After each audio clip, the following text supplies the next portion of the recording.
పోచిపోయిన Srihari. Karimnagar, Medak, Adilabad, Nizamabad graduates ఎమ్మెల్సీకి క్యాండిడేట్గా నేను 10 తారీఖు నాడు 2:34 171 అండ్ 172 రెండు కూడా నామినేషను పూర్తి స్థాయి అన్ని రకాల ఎన్నికల కమిషన్ ఇచ్చిన ఆదేశాలను తూచా తప్పకుండా పాటించి నేను నామినేషన్ వేశాను. వేసిన రోజు కూడా రిసీవ్ చేసుకొని ఓత్ కానీ నా అన్ని వివరాలు సరిగా ఉన్నాయని చెప్పి నాకు లిస్టు కూడా ఇచ్చారు.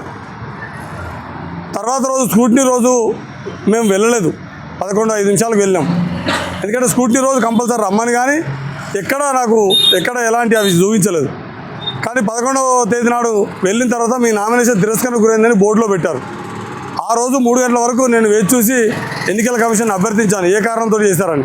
నాకు అంతకుముందు ఇచ్చిన చెక్ లిస్టులో కూడా ఎక్కడ ప్రధానమైనటువంటి కారణాలు కానీ అసంబద్ధమైన కారణాలు కానీ నేను ఫుల్ఫిల్ చేయని అంటే ఏదైనా సబ్మిషన్ పేపర్లు సబ్మిట్ చేయలేదని కానీ ఏవి లేవు. ఒక అప్రధానమైనటువంటి సాకులను చూపెట్టి రిజెక్ట్ చేశారని చెప్పి నేను మరుసటి రోజు అంటే తేదీ 12 రోజు కూడా మళ్ళీ తిరిగి ఎలక్షన్ కమిషన్ రిటర్నింగ్ అధికారిని కలిస్తే ఇక్కడ నేను 12వ తేదీన నేరుగా రిటర్నింగ్ అధికారిని కలిసి నా అభ్యర్థులని పూర్తి ఆధారాలతో వారికి రిక్వెస్ట్ చేశాను. లేదు 10 తారీఖు నాడే అయిపోయింది, 11 నాడు ఉదయం 11 లోపే అయిపోయింది, ఇంకా ఇప్పుడు మాట్లాడడానికి ఏం లేదు, చర్చించడానికి ఏం లేదు, నీ పిటిషన్ ఇవ్వండి అని చెప్పి నాకు రిసీవ్డ్ కాపీ ఇవ్వడానికి కూడా కొన్ని గంటల పాటు ఆపి రిసీవ్డ్ కాపీ ఇచ్చారు. దాని మీద స్టేట్ ఎలక్షన్ కమిషన్ కూడా హైదరాబాద్లోని తెలంగాణ స్టేట్ ఎన్నికల కమిషన్ కూడా కలిసి నా పిటిషన్ దాఖలు చేశాను. ఎక్కడ కూడా పాజిటివ్ స్పందన లేదు. కాబట్టి అనివార్యంగా గత్యంతరం లేక ఓ బహుజనుల బిడ్డగా బడుగుల బిడ్డగా బతుకంతా పోరాటమే. చదువుకోవడానికి 5వ తరగతి వరకే మా ఊరు, 7వ తరగతి చదవడానికి 4 కిలోమీటర్లు కాలిబాటన వెళ్ళి చదువుకున్నాం.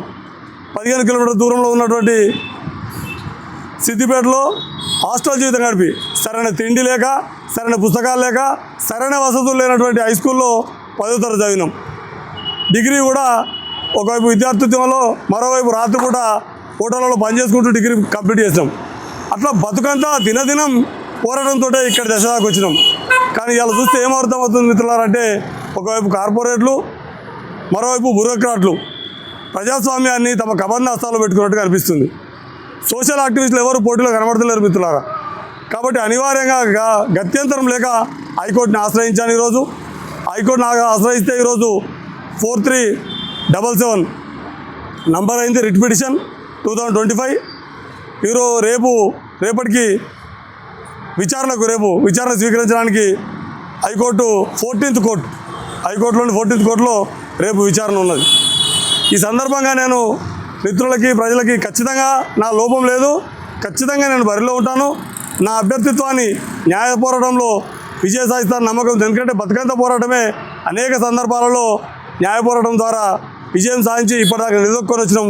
ఇప్పుడు మీరు పరిశీలించినట్టయితే జరుగుతున్నటువంటి గ్రాడ్యుయేట్లో, అది టీచర్స్ ఎమ్మెల్సీ అయినా, అది గ్రాడ్యుయేట్ ఎమ్మెల్సీ అయినా, ఆ ఎన్నికలలో మీరు చూస్తే అడ్డగోలు కోట్లాది రూపాయలు కొల్లగొట్టిన వాళ్ళు, నల్ల డబ్బుని విచ్చలవిడిగా ఖర్చు పెట్టడానికి మూటగట్టుకున్న డబ్బుని నోట్ల పంపిణీ చేసి ఓట్లను రాబట్టుకునే ఓ కార్పొరేట్ శక్తుల చేతిలో ఇలా రాజకీయాలంటే ఓ సోషల్ డెమోక్రాట్స్, ఓ సామాజిక ప్రజాస్వామ్యవాదుల చేతిలోనో, సామాజిక కార్యకర్తల చేతుల్లోనో లేవు. ఇవాళ రాజకీయాలు కేవలం కార్పొరేట్లు బ్యూరోక్రాట్లు కలిసి ఆడుతున్నారు. ఇవాళ రాజకీయ పార్టీలు అంటే కేంద్రంలో ఉన్న అధికారంలో ఉన్న పార్టీ అయినా, రాష్ట్రంలో అధికార పార్టీ అయినా కొన్ని కార్పొరేట్ కంపెనీలకు వీళ్ళు ప్రతినిధులుగా వ్యవహరిస్తున్నారు తప్ప ఈ of the people, by the people, for the people రాసుకోవడానికే బాగుంది. కానీ ఇది of the corporates, by the corporates, for the corporates అన్నట్టుగానే ఇవాళ రాజకీయ పార్టీలు కొనసాగుతున్నాయి. దానికి అభ్యర్థులను దర్శనం ఇవాళ వాళ్ళు ప్రకటించినటువంటి బీజేపీ కానీ కాంగ్రెస్ కానీ ప్రకటించినటువంటి మన గ్రాడ్యుయేట్స్ ఎమ్మెల్సీ అభ్యర్థులను చూసినట్టయితే ఇవాళ దేశంలో, రాష్ట్రంలో కులగణన గురించి, బీసీల గురించి ఇంత చర్చ జరుగుతుంది. ఒక ఆయన మేము బీసీనే ప్రధాని చేస్తామన్నాము, మా రాష్ట్ర అధ్యక్షులు త్వరలో బీసీని చేయబోతున్నాం అంటున్నాం. ఇంకో ఆయనేమో ఆల్రెడీ మా బీసీ కొన్ని రాష్ట్ర అధ్యక్షుని చేసినాము, భవిష్యత్తులో 42% ఇవ్వబోతున్నాం అంటున్నారు. మిమ్మల్ని ఎట్లా నమ్మాలయ్యా? ఈ 2 పార్టీలు కూడా ఇప్పుడు అభ్యర్థుల్ని ఒకే సామాజిక వర్గానికి చెందినటువంటి సంపన్న ఎన్నడూ ప్రజలకు, పల్లెలలో ఉన్నటువంటి బడి పిల్లలకు కానీ, పల్లె బతుకులకు కానీ, బడుగు జీవితాలకు కానీ ఎలాంటి సంబంధం లేని అడ్డగోలు ఫోర్స్తోని ఫీజులు వసూలు చేసి పెద్ద ఫోర్స్గా ఎదిగి ఒక ఫోర్స్గా ముందుకు వస్తున్నటువంటి కార్పొరేటర్కి ప్రైవేట్ కార్పొరేట్ విద్యా సంస్థల అధిపతిని ఒక పార్టీ ముందుకు తీసుకొస్తే కాలుష్యకారక కంపెనీలు ప్రపంచ దేశాలలో నిషేధించిన అనేక కాలుష్యకారక కంపెనీలకి యజమానై అడ్డగోలు సంపాదన ఇంకో పార్టీ ముందుకు తీసుకొచ్చింది.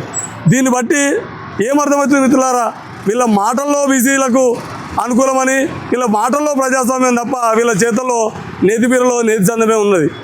కాబట్టి కరీంనగర్, ఆదిలాబాద్, మెదక్, నిజామాబాదు ప్రజలారా, ఇది తెలంగాణ పల్లెలో సగభాగం. దాదాపు 43 నియోజకవర్గాల పైచీలకు దీన్ని భాగస్వామ్యం కాబోతున్నారు.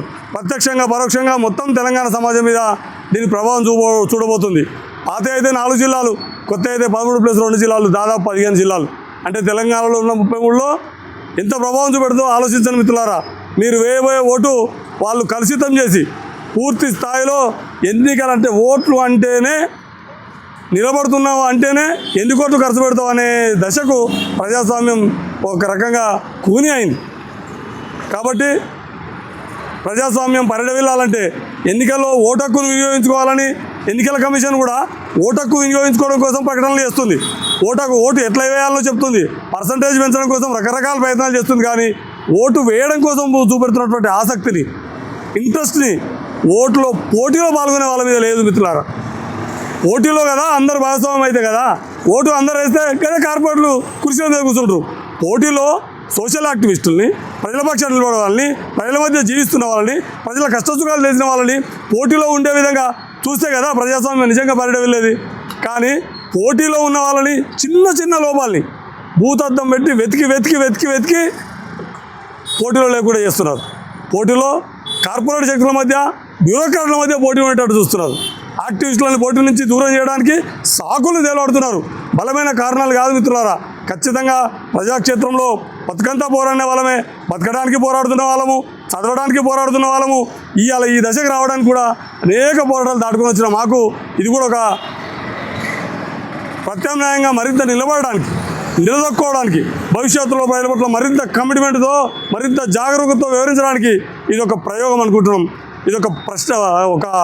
ఇదొక మాకు ఒక పరీక్ష అనుకుంటున్నాం మిత్రులు. ఖచ్చితంగా నమ్మకం ఉంది, న్యాయస్థానంలో గెలుస్తాం. రేపు వచ్చే తీర్పు ఖచ్చితంగా ప్రజాస్వామ్యాన్ని నిలబెట్టే విధంగా, సామాజిక శక్తుల్ని, ప్రజల మధ్య ఉన్న శక్తుల్ని పోటీలో నిలబెడతందుకు ఎన్నికల్లో ఓటు కోసం తీసుకున్నటువంటి ఏదైతే ఇనిషియేషన్, ఓటు వేయించడం కోసం, ఓటర్లను భాగస్వామ్యం చేయడం కోసం చేస్తున్న ఇనిషియేషన్ పోటీలో ఉన్న వాళ్ళని కూడా నిలబెట్టుకోవడానికి చేస్తుందని విశ్వసిస్తూ, రేపు అనుకూలమైన తీర్పు వస్తుందని ఆశిస్తూ మీ పోచపోయిన Srihari, MLC, graduate MLC candidate from the Karimnagar, Medak, Adilabad, Nizamabad constituency.